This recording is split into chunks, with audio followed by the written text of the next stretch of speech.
Welcome back to the channel. Today, I want to talk about something truly foundational.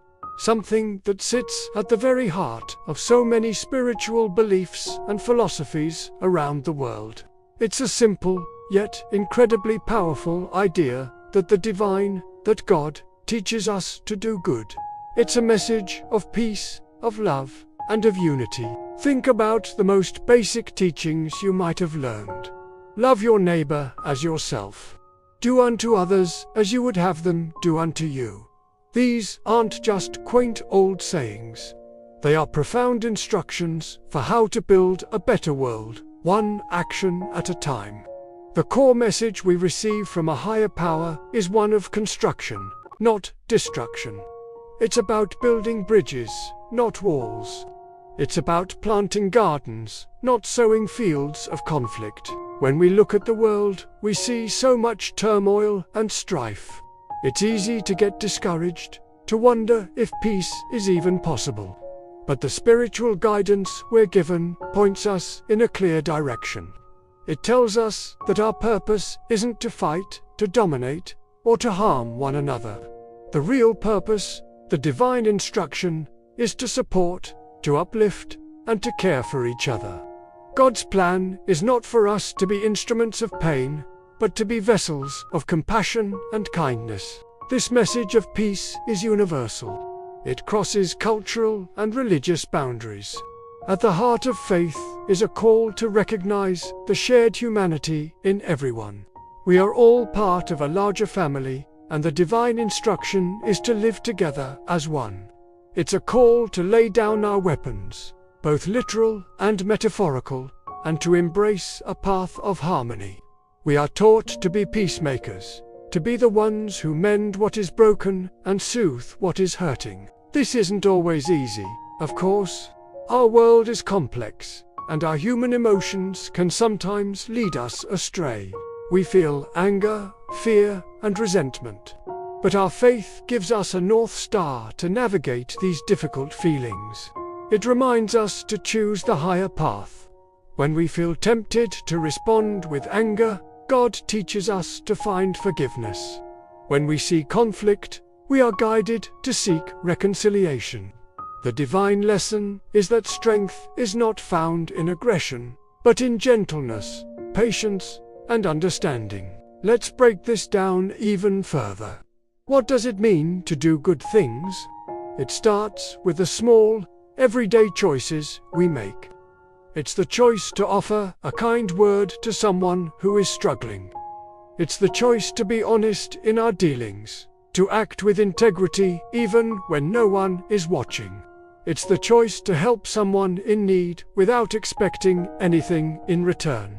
Each of these small acts of goodness is a reflection of the divine teaching we carry within us.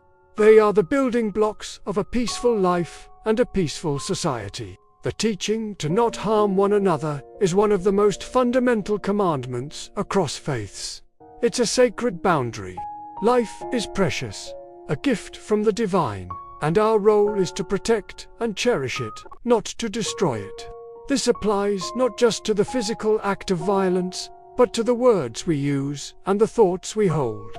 Hateful speech, gossip that tears someone down, and nursing grudges, these are all forms of harm. The path of God is a path of life and affirmation, a path that encourages growth and flourishing for all. So, how can we live this truth more fully in our lives? It begins with introspection. We need to look within ourselves and ask, are my actions aligned with a message of love and peace? Am I contributing to harmony or to discord? This self-reflection is a form of prayer, a conversation with the divine, asking for guidance to be a better person. It's about consciously choosing to be a force for good in every interaction. Imagine a world where everyone truly lived by this principle. Imagine communities where neighbors genuinely cared for one another, where differences were met with curiosity and respect instead of suspicion and fear. Imagine nations working together to solve our shared problems, like poverty, hunger, and disease. This isn't a utopian fantasy. It's the world that God's teachings invite us to create. It's the potential that lies within our collective grasp if we choose to follow the path of peace. The call to live together in peace is a call to embrace our shared identity as children of a loving Creator. It means seeing beyond labels and categories that divide us. It means recognizing that the person standing next to you, no matter their background, their beliefs, or their appearance, is worthy of the same love and respect that you desire for yourself. This is the essence of divine justice and divine love. This journey is not one we have to take alone. We find strength in community, in gathering with others who share this commitment to peace and goodness. We can support and encourage one another, reminding each other of our higher purpose when we falter. We can learn from the stories and examples of those who have walked this path before us, the saints, the prophets, and the ordinary people who chose love in the face of hatred. In our daily lives, this can look like many things. It can be volunteering your time for a cause you believe in. It can be listening with an open heart to someone with a different point of view. It can be forgiving someone who has wronged you, releasing the burden of anger from your own heart. Every time we choose compassion over judgment, we are answering the divine call. Every time we choose cooperation over competition, we are building the peaceful world we are meant to inhabit. The ultimate message is one of profound optimism. It tells us that despite the darkness we sometimes see, goodness is the ultimate reality. Love is the most powerful force in the universe. Peace is our true and intended state. We are not designed for conflict. We are designed for connection. Our very spirits are wired to respond to kindness and to seek harmony. When you feel lost or confused by the state of the world, return to this simple truth. God teaches us to do only good things. Let this be your compass. Let it guide your decisions, your words, and your actions. Let it be the foundation upon which you build your life. By doing so, you become a beacon of light in the world, an agent of peace, and a living testament to the transformative power of divine love. You become a partner in the work of creation, helping to shape a world that reflects the goodness and beauty of its source. Thank you so much for joining me today to reflect on this important topic. If this message resonated with you, please consider liking the video and subscribing to the channel for more content like this. Let's continue to support each other on this journey of peace and understanding. Take care, and we'll see you in the next. Have you ever scrolled through social media and seen people using religion to justify anger, division, or even hatred? It's confusing, right? You see headlines about conflicts fueled by religious differences, or maybe you've personally felt judged by someone claiming to be devout. It can make you wonder, what is the true message at the heart of faith? Is it about drawing lines in the sand, deciding who's in and who's out? Is it about rules and condemnation? It's easy to get lost in all that noise. But today, I want to cut through it and talk about something I believe is the core, the absolute foundation of what God truly teaches us. It's a message so simple, yet so powerful it has the ability to change everything. God teaches love, not hate. Let's journey back for a moment. Think about the most foundational texts and teachings across many faiths, especially within the Christian tradition. When Jesus was asked what the greatest commandment was, his answer was profound. He didn't point to a complex ritual or a strict dietary law. He said, "Love the Lord your God with all your heart and with all your soul and with all your mind."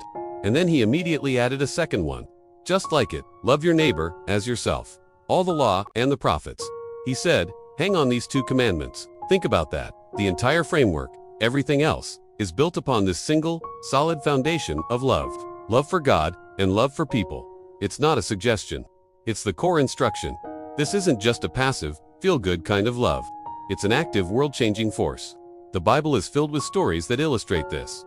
Take the parable of the Good Samaritan. A man is beaten, robbed, and left for dead. Two religious leaders, people you'd expect to help, walk right past him. They were probably busy. Maybe they were worried about becoming ceremonially unclean. They had their reasons. But then comes a Samaritan, a person from a group that was despised and considered an enemy by the man's people. This Samaritan, the outcast, is the one who stops. He feels compassion. He bandages the man's wounds, takes him to an inn, and even pays for his care. Jesus then asks, who was a neighbor to the man who fell into a den of thieves? The answer was clear, the one who showed mercy. The lesson here is radical. Your neighbor isn't just someone who looks like you, thinks like you, or believes like you. Your neighbor is anyone in need, even someone you've been taught to see as an enemy. Love crosses boundaries. It breaks down the walls we build between us and them. This theme of radical, unconditional love continues throughout the New Testament.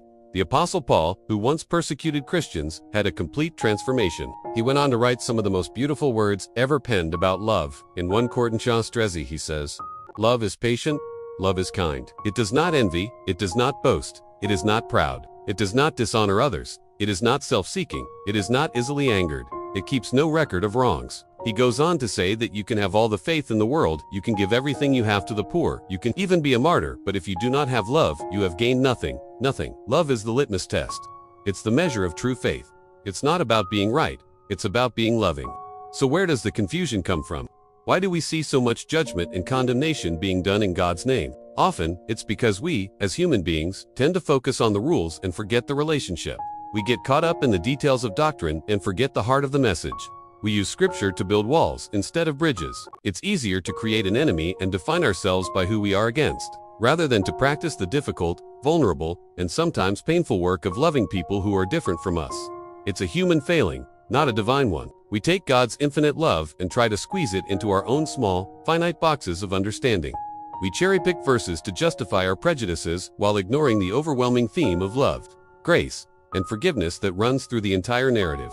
When you see hatred cloaked in religious language, it's a distortion, it's a counterfeit. It's taking the most beautiful message in the world and twisting it into something it was never meant to be. God's love is inclusive, expansive, and unconditional. The hate we see is a human invention. Let's bring this into our daily lives. How can we live out this message of love over hate? It starts with how we see people. Do we see them as souls to be won, projects to be fixed, or arguments to be debated? Or do we see them as God sees them? Beloved children, worthy of dignity and respect, regardless of their background, beliefs, or lifestyle. Practicing love means listening more than we speak. It means seeking to understand before seeking to be understood. It means showing kindness even when we disagree. It means standing up for the marginalized, just as the Good Samaritan did. It means forgiving those who have wronged us, which is one of the hardest things to do, but it is central to the message. It's about choosing compassion over condemnation, every single time. It's about asking ourselves in any situation, what would love do here? Not what would tradition do, or what would my political party do, but what would love do? The world can be a dark and divisive place. It's so easy to get pulled into the negativity, the outrage, the cycle of use of a system. But we are called to be a light in that darkness, and that light is love. It's the only thing that can truly overcome hate. Hate just creates more hate. Anger just creates more anger. But love, true, divine love, has the power to break the cycle. It can heal wounds, mend relationships, and transform communities. When you show love to someone who expects judgment, you are giving them a glimpse of the true heart of God. You are being the hands and feet of that divine love in the world. It's not about having all the right answers. It's about having the right heart. A heart that is open, compassionate, and committed to love above all else. So, the next time you feel discouraged by the hate you see in the world, even when it's disguised as religion, remember the core message. Remember the two greatest commandments. Remember the Good Samaritan. Remember that love is patient and kind. Let that be your guide. Let that be your mission. Choose to be an agent of love in a world that so desperately needs it. Your small acts of kindness, compassion, and understanding can create ripples that you may never even see. That is the true calling. That is the true faith. It has always been, and will always be, about love. Thank you so much for watching and reflecting on this with me today. If this message resonated with you, please give this video a thumbs up and share it with someone who might need to hear it. And I'd love to read your thoughts in the comments below. How do you practice love in your daily life? Don't forget to subscribe for more conversations like this. See you next time. In the quiet moments of our lives, have you ever wondered if there's a grander message meant for all of us? A message that transcends cultures, borders, and time itself. Many believe this message comes from God, a universal whisper of love, hope, and purpose. It's not always a booming voice from the heavens. Sometimes, it's a gentle nudge, a feeling in your heart, or the kindness of a stranger. It's a message that says, you are loved, you matter, and you are part of something magnificent. This message of love is the very foundation. It's a love that isn't conditional, a love that doesn't keep score. Think about the most profound love you've ever felt or witnessed a parent for a child, the bond between true friends. Now, imagine that love magnified infinitely. That's the love being offered to you, right here, right now. It's a love that sees you for who you are, with all your strengths and all your struggles, and embraces you completely. It forgives our mistakes and celebrates our triumphs. It's a constant, reassuring presence that says, I am with you, always. This love isn't something you have to earn. It's a gift, freely given to every single person on this planet. Flowing from this incredible love is a message of hope. Life can be tough. We all face challenges, heartbreaks, and moments of doubt where the path forward seems dark and uncertain. But this divine message brings a powerful light into that darkness. It's a promise that no matter how difficult things get, there is always a reason to hope. It's the belief that every sunrise brings a new beginning, a fresh chance to start over. This hope isn't just wishful thinking. It's a deep-seated conviction that there is a plan for us. A beautiful purpose unfolding even when we can't see the full picture. It's the strength that helps us get back up after we fall, whispering to our weary souls that the best is yet to come. And that leads us to the third part of this incredible message: purpose. We're not here by accident. Each of us has a unique role to play in the grand tapestry of life. You have gifts, talents, and a perspective that no one else possesses. God's message encourages us to discover and share these gifts. Your purpose might not be to change the entire world, but maybe it's to bring a smile to someone's face, to offer a listening ear to a friend in need, or to create something beautiful that inspires others. It's about finding meaning in both the small, everyday moments and the big, life-changing events. It's a call to live a life of significance, to make a positive impact on those around us, and to leave the world a little better than we found it. So, how do we receive this message? It's all around us. We can find it in the awe-inspiring beauty of nature, the vastness of the ocean, the intricate design of a flower, the breathtaking colors of a sunset. We can hear it in the wisdom passed down through sacred texts and stories that have guided humanity for millennia. We can feel it in the quiet moments of prayer or meditation, when we still our minds and open our hearts. And most importantly, we see it reflected in each other. When we choose kindness over anger, compassion over judgment, and unity over division, we become living vessels of this divine message. Think about it. Every act of love, every gesture of hope, every step taken with purpose is an echo of God's voice in the world. When you comfort a friend, you are sharing God's love. When you encourage someone who is struggling, you are spreading God's hope. When you use your talents to help others, you are living out God's purpose for you. We are all connected in this beautiful, spiritual ecosystem. But this message isn't just for us to receive. It's for us to live and to share. It's a call to action. It challenges us to look beyond our own needs and see the needs of others. It asks us to be agents of peace in a world filled with conflict, to be sources of light in places of darkness, and to be hands of service to those who are hurting. The message isn't complicated. It boils down to this: love God and love your neighbor as yourself. Treat others with the same dignity, respect, and compassion that you desire for yourself. In a world that often feels divided and chaotic, this simple yet profound message is more important than ever. It's a unifying force that reminds us of our shared humanity. It calls us to build bridges, not walls. It encourages us to listen with empathy, to forgive freely, and to love extravagantly. Imagine what our world could look like if we all took this message to heart. Imagine communities built on mutual support, where everyone feels valued and no one is left behind. Imagine a world where hope is more contagious than fear. This is not just a dream, it's a possibility. It starts with each of us. It starts with a choice, the choice to open our hearts to this message, to let it transform us from the inside out, and to become a beacon of its truth in our own corner of the world. You don't need a grand stage or a massive following. You just need a willing heart. Your life, your actions, your words, they can all be part of this divine communication. So today, I encourage you to listen. Listen for that whisper of love, that flicker of hope, that call to purpose. It's there, waiting for you. And when you hear it, embrace it. Let it guide your steps, inspire your actions, and fill your life with a meaning that goes far beyond the day-to-day.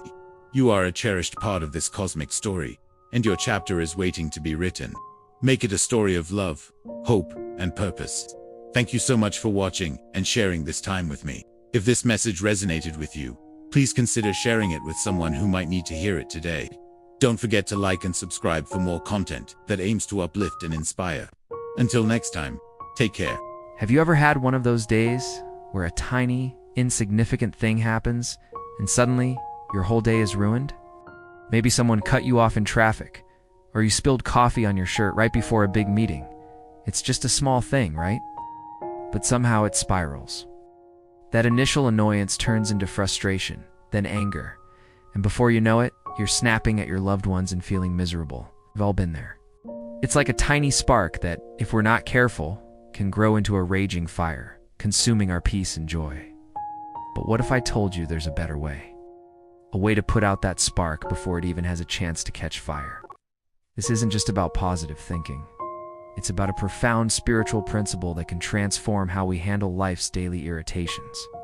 The Bible is full of wisdom on this very topic, teaching us how not to let small things become big things. It's about cultivating a spirit of peace and perspective that's anchored in something much bigger than our fleeting frustrations. Let's dive into this. One of the most powerful teachings we find is in the book of Proverbs, which says, "A gentle answer turns away wrath, but a harsh word stirs up anger." Think about that. The power to de-escalate a situation often lies in our initial response. That driver who cut you off? Instead of laying on the horn and fuming for the next 10 miles, what if you took a deep breath and chose to let it go? What if you offered a silent prayer for their safety instead of wishing them ill? It feels counterintuitive, but a gentle response isn't for them, it's for you. It protects your own heart from the poison of anger. When we react with harshness, we're essentially adding fuel to that little spark. We're choosing to engage with negativity, to let it take up residence in our minds and hearts. God invites us to choose a different path, the path of gentleness. This doesn't mean being a doormat, it means being wise. It's recognizing that most of the small conflicts we face aren't worth the emotional and spiritual cost of a full-blown battle. By choosing a soft answer, we reclaim our power and preserve our inner peace. Another key aspect is perspective.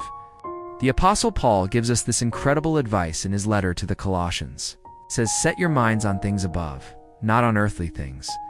This is the ultimate perspective shift. When we're focused on the eternal, on our relationship with God and His grand plan, the small annoyances of daily life start to shrink in comparison. That spilled coffee, in the grand scheme of eternity, does it really matter? That critical comment from a coworker, does it change who God says you are? When we fix our gaze on what is truly important, the trivial things lose their power over us. It's like looking at a vast mountain range. From up close, a single small rock might seem like a big obstacle.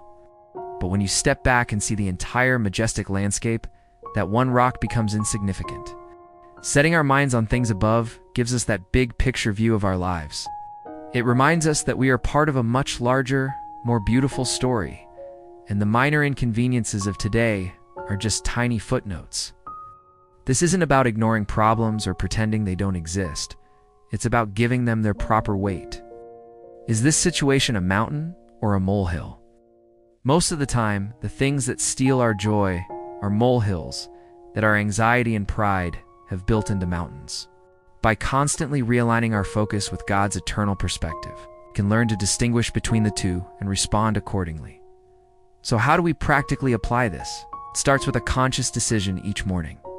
When you wake up, before you even check your phone, take a moment to commit your day to God. Ask Him to help you maintain an eternal perspective. Pray for a spirit of gentleness and patience. You can say something simple like, "Lord, help me today not to sweat the small stuff. Help me to see things from your perspective and to respond with grace and love, not anger and frustration." Throughout the day, practice mindfulness. When you feel that spark of irritation, pause. Take a deep breath. Before you react, ask yourself, will this matter in a week, a month, a year? Most of the time, the answer is no. In that pause, you create a space for God's wisdom to enter. You give yourself a chance to choose a gentle answer, to choose peace over conflict. Consider the story of Joseph in the Old Testament. His brothers sold him into slavery. That's not a small thing. That's a massive, life-shattering betrayal. He was falsely accused and thrown into prison. He had every reason to let bitterness and a desire for revenge consume him. He didn't. He kept his focus on God. And when he finally had the power to crush his brothers, What did he do? He offered forgiveness. He said, "You intended to harm me, but God intended it for good." Joseph understood perspective. He saw God's hand at work even in the worst circumstances. If Joseph could maintain that perspective through years of suffering, surely we can learn to apply it to our daily frustrations. His story is a powerful reminder that our God is a God of redemption, able to turn even the most painful situations into something for our good and His glory. We might not see the full picture right away, but we can trust that He is working. Let's also talk about forgiveness. Holding on to a grudge is like letting a small splinter fester until it infects your entire hand. Jesus was very clear about this. He taught us to pray, "Forgive us our debts, as we also have forgiven our debtors." Forgiveness is not primarily for the other person. It's a command for our own freedom. When we refuse to forgive someone for a small slight, we are the ones who remain in a prison of bitterness. We replay the offense over and over in our minds, letting it grow bigger and bigger until it overshadows everything else. Letting go is an act of faith. It's trusting that God is the ultimate judge and that you don't have to carry the burden of someone else's mistake. It's choosing to release the offense and give it to God, allowing His peace to flood your heart in its place.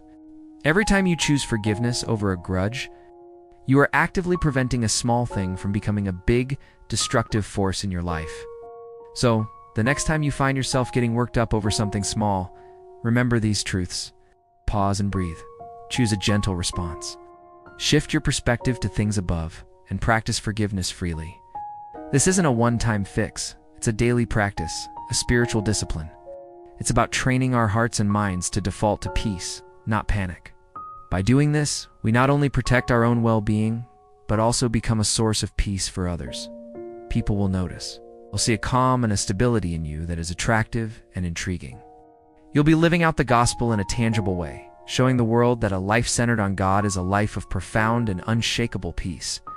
Don't let the small sparks of life burn down your house. Instead, let the living water of God's Spirit extinguish them and walk in the freedom and joy that He has for you. Thank you so much for watching. If this message resonated with you, please give it a thumbs up and consider subscribing for more content on living a life of faith and purpose. I'd love to hear your thoughts in the comments below. How do you keep small things from becoming big things in your life? Let's encourage one another. God bless you, and I'll see you in the next video. God's love cascades a gentle tide. In every moment He walks beside. Through trials, doubts, and midnight fears, His whispers calm and dry my tears. God is so good, always so kind. His grace and mercy forever we find. I lift my hands, let the heavens hear. God is so good, always so near. When shadows creep and hope seems lost, I find my strength no matter the cost. In every heartbeat, His joy I taste, a promise of love that no time can wait.